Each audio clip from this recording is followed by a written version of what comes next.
शिवलिङ्गं देवमुनिप्रवराचितलिङ्गं कामदहनकरुणाकरलिङ्गं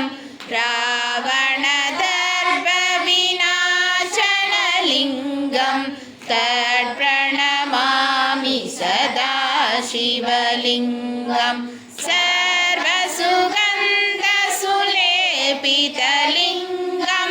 बुद्धिविवर्धनकारणलिङ्गं चित्तसुरासुरवन्दितलिङ्गं तत्प्रणमामि सदा शिवलिङ्गं सर्वसुगन्धसुलेपितलिङ्गं बुद्धिविवर्धनकारणलिङ्गं चित्तसुरासुरवन्दितलिङ्गं तत्प्रणमामि सदा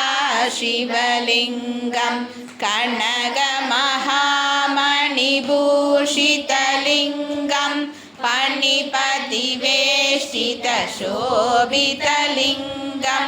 दक्षसूयज्ञविनाशनलिङ्गं तत्प्रणमामि सदा